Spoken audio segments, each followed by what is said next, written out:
dalam badan X, di mana sebetulnya anak-anak tidak bisa kita makan. Coba kita lihat. Ini umur 25 hari. Bentuknya seperti ini.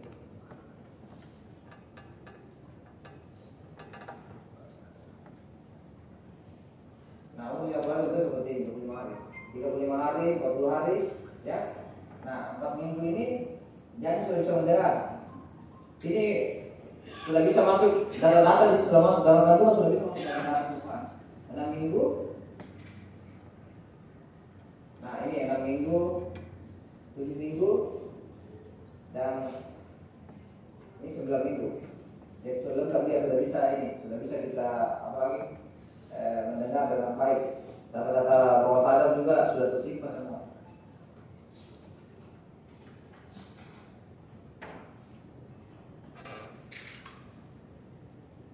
Nah, seorang ibu meneliti, seorang sains meneliti perkembangan bayi sendiri dengan sebuah khusus dipasang di kepala sang bayi. Alat ini kemudian dihubungkan dengan kabel-kabel komputer sehingga dia bisa melihat pertumbuhan sel saraf otak anaknya melalui layar monitor. Ketika bayinya bangun, dia memberi ASI. Dan ketika sang bayi menyusu, dia melihat gambar-gambar saraf itu membentuk rangkaian yang sangat indah dan dia terpesona dan berkata, "Oh, begitu sangat menakjubkan." Ketika sang bayi dan anak menyusu, si bayi bernama Julia itu menendang salah satu kabel komputer. Si ibu kaget dan berteriak, "No!" Karena teriakan ibunya, bayi itu kaget. Ketika itu si ibu melihat gambar sel saraf menggelembung seperti balon besar dan pecah. Kemudian terjadi perubahan warna yang menandai kerusakan sel otak si bayi. Jadi jangan kata-kata no saja kalau kita bilang tidak. Ini saya mengatakan, apalagi kalau kita biasa marah sama anak, pulang balik sampai 1 jam marah terus, bagaimana dah hancur. Ini saya kata no saja, jangan.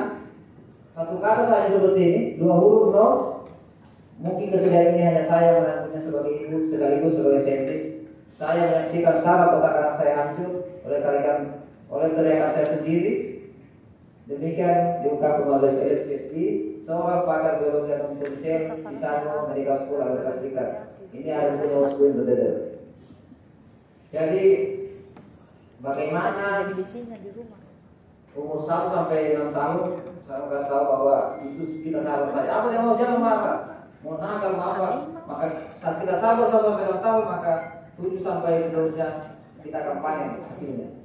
Begitu juga sebaliknya. Kalau kita bersikap sama anak keras 1 sampai 6 tahun, maka hancur juga hasilnya nanti setelah itu. Jadi sabar saja, kalau anak seperti raja, maka kita akan dapat hasilnya. Karena di situ ada 1 sampai 6 tahun itu alam bawah sadar terbuka, otak kan terus jalan, nah memorinya akan tersimpan secara permanen. Ini juga ada zaman Nabi yang Muslim. Suatu ketika aku menimba seorang bayi, ini diriwayatkan juga sama Rasulullah. Kemudian mengambil bayi itu dan menggendongnya, tiba-tiba bayi itu pipis dan membasahi pakaian Rasulullah. Segera saya berebut secara kasar bayi itu dari Rasulullah. Beliau langsung menegur, pakaian yang basah itu dapat dibersihkan dengan air, tetapi kekeruhan dalam jiwa sang anak akibat rebutanmu yang kasar itu tak dapat dibersihkan. Hadis riwayat Muslim. Jadi kita bisa tahu bagaimana sikap kita terhadap anak kita yang di satu umur 1 sampai 6 tahun itu pengaruhnya itu bukan 1 sampai 2 tahun ke depan, tapi 20 sampai 30 tahun ke depan. Semua agama juga mengajarkan kita dalam otak, visualisasi dalam berdoa sangat mempengaruhi bergabungnya doa. Kita lihat, ini ada beberapa penelitian kita lihat. Jadi saya mau kasih tahu, sebenarnya semua penyakit semua memproses pikiran. Pada saat kita sehat, maka tiba-tiba kita stres dan keluar hormon kortisol, maka pasti kita sakit. Begitu sebaliknya. Pada saat kita sakit, bapak ibu sakit, tapi yang keluar hormon endorfin, hormon dopamin, hormon bahagia, maka pasti sehat. Itu biasa kalau orang sakit, orang stroke, orang apa semua. Kalau saya obati, saya kasih dia kembali ke masa lalunya. Saya satu masalah atau peristiwa yang saya bahagia. Di situ saya anchor, bangun, dia bahagia. Jadi ada namanya saraf pituitary. Di sini. Pada kita senyum 7 detik, maka akan keluar itu narkoba yang alami di sini, yang murah dan dibeli. Namanya dopamin dan endorfin, hormon bahagia. Dia akan keluar, maka penyakit yang paling parah pun selesai. Saya pernah ada dokter di Makassar, namanya Dokter Riani. Dia cancer stadium 4. So dipolis dokter. Kalau dokter saya kesempatan, saya dokter, tidak mungkin stadium 4 bisa sembuh. Jadi saya paksa terus, saya sama-sama staf ke sana. Ternyata dia tidur di kursi, tidak bisa bangun lagi. Pakai alat pernapasan 2. Saya ketemu dengan saya kesempatan dok. Saya regresi. Pertama saya kasih kembali umur 5 tahun yang lalu. Kita di mana dok? Saya di rumah. Sama siapa? Sama suami. Ternyata pas dulu suaminya maaf, baru keluar dari penjara. Dia senang sekali sih, sudah nikmati sekarang. Semakin nikmat semakin lama. Sekarang berganda sekarang bahagia. Terus saya bawa lagi ke masa lalunya. Jangan lagi masa bahagia yang paling bahagia dalam hidup. Dia kembali lagi. Umur 11 tahun. Dia menangis, ketawa. Sementara tutup mata dan ketawa lagi di situ. Ternyata kita di mana dok? Saya di umur 11 tahun di Talo. Apa kita bikin sepeda? Kenapa senang sekali? Cuma saya punya sepeda saat itu. Saya mulai menikmati dia sudah jam. Pendek cerita, saya kasih bangun, dia langsung jalan. Padahal saya ketemu 1 bulan kemudian, saya ketemu dokter Ella. Dia bilang, Bapak itu dokter, kenapa bisa jalan sekarang? Sama sekali dia ikut PKK. Bisa kita tanya sama dia.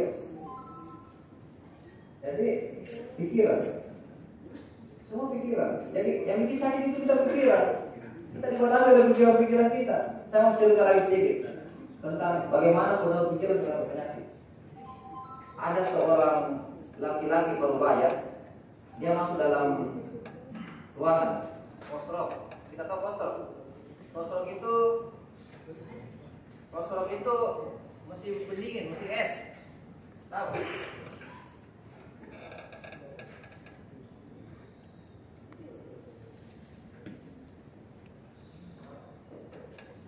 Postrok itu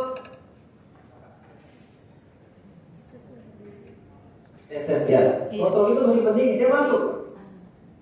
Sampai di dalam, tiba-tiba dia mau keluar, pintunya terkunci. Dia tidak bisa keluar. Dia tidak bawa handphone, dia cuma bawa kertas. Dia dapat pensil, akhirnya 1 jam berikutnya karena bingung, panik, stres, dia menulis, saya terkunci dan saya tidak bisa keluar. 2 jam berikutnya lagi dia tulis lagi, saya sangat kedinginan dan saya susah bergerak. 3 jam berikutnya dia tulis lagi, saya susah bernapas, saya kemungkinan besar akan mati. Besoknya diperiksa, dibuka itu tempat, ternyata dia meninggal. Dokter periksa, oh kenapa dia? Dia ternyata, apalagi kalau kayak kemarin itu, Pak Imam, kalau kedinginan, hipotermia. Dokter bilang dia mati karena hipotermia, mati karena kedinginan.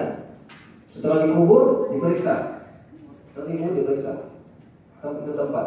Ternyata di tempat sudah lama rusak ini mesin pendinginnya, tidak pernah lagi dingin. Sudah lama rusak.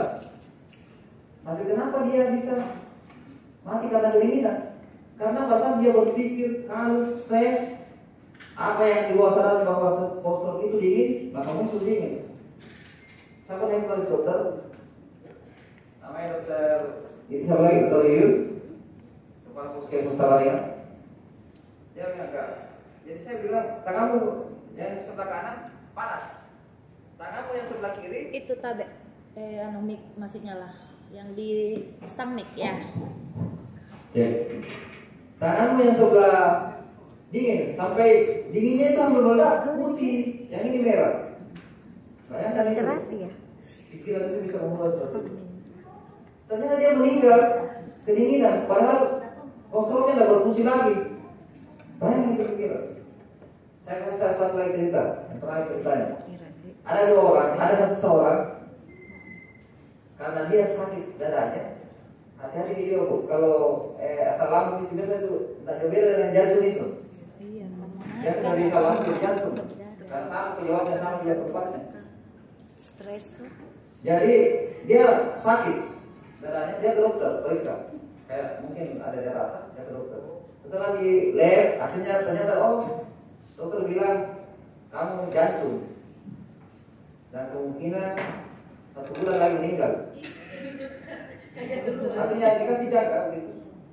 Akhirnya saya bilang biarlah saya masalah, saya menikmati hidup.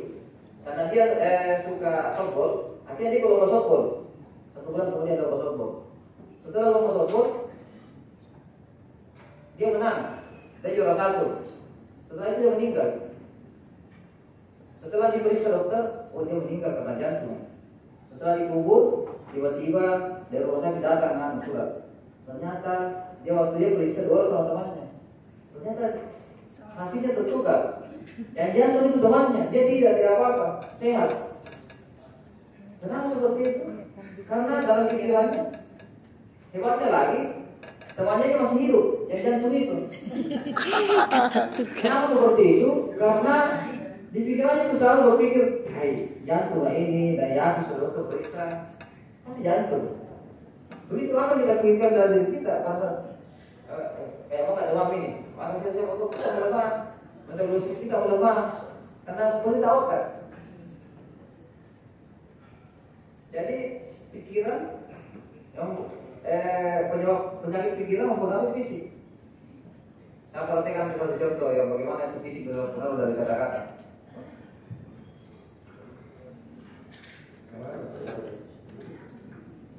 Nah ini saat hamil ketika ibu sholat ini sudah.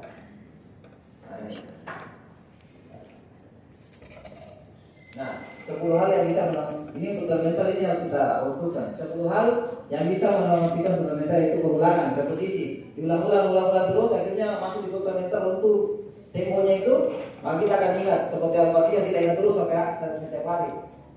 Keyakinan, orang yang dipercaya dan dalam perasaan, keimanan, terpesona, mengigau, visualisasi, imajinasi, ini semua kondisi pada saat menghipnotis. Orang sudah yakin, nah itu kan menghipnotis. Orang ini agak secepatnya saya tidak tahu karena waktu sempit sekali.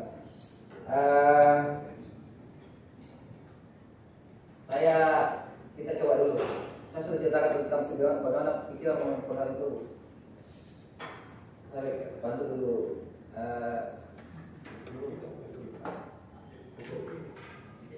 Coba kita kamu punya siapa yang kidal? Ada yang kidal? Nah, ada yang kanan banyak ya? Yang kanan. Sekarang tangan kanan, yang tangan kanan ukur tangan kirinya, yang kanan ukur tangan kirinya, yang kidal ukur tangan kanannya. Dari sini ada sini kayak butuh gitu, ada kayak butuh, ada kayak butuh di sini. Yang kanan siapa?